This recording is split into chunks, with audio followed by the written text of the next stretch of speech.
নিত্য প্রয়োজনীয় পণ্যের লাগামহীন মূল্যবৃদ্ধির প্রতিবাদে পথে নামল এসইউসিআই। ওরিয়েন্ট চৌমুহনী এলাকায় বিক্ষোভ কর্মসূচির মাধ্যমে সাধারণ মানুষের দুর্ভোগের বিষয়টি তুলে ধরে সরকারকে দ্রুত হস্তক্ষেপের দাবি জানানো হয়।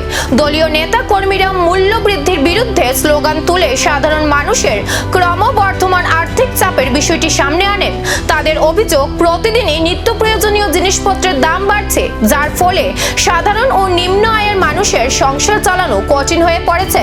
বিক্ষোভ কর্মসূচিতে অবিলম্বে মূল্যবৃদ্ধি নিয়ন্ত্রণে কার্যকর পদক্ষেপ গ্রহণ, বাজারের নজরদারি বাড়ানো এবং সাধারণ মানুষের স্বার্থে প্রয়োজনীয় ব্যবস্থা নেওয়ার দাবি জানায় এসইউসিআই নেতৃত্ব। এদিন কর্মসূচিতে উপস্থিত নেতৃবৃন্দ বলেন, মূল্যবৃদ্ধির বিরুদ্ধে আন্দোলন ভবিষ্যতেও চলবে এবং মানুষের স্বার্থে তারা ধারাবাহিকভাবে সোচ্চার থাকবেন। বাজারে জিনিসপত্রের দাম আগুন, ডাল থেকে ডিম থেকে শুরু করে পেঁয়াজ রসুন সমস্ত জিনিসের দাম লাফিয়ে লাফিয়ে বাড়ছে।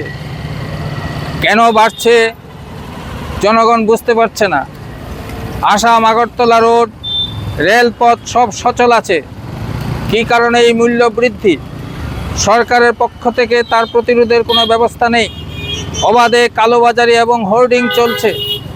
এই মূল্য বৃদ্ধির সাথে সাথে আপনারা জানেন, কিছুদিন পূর্বে না জানিয়ে ঘোষণা না করে বিদ্যুৎ দপ্তর, ত্রিপুরা ইলেকট্রিসিটি কর্পোরেশন বিদ্যুতের মাসুল বাড়িয়েছে, কয়েক গুণ ফিক্স চার্জ করেছে, একসাথে আদায় করছে এরিয়া সহ।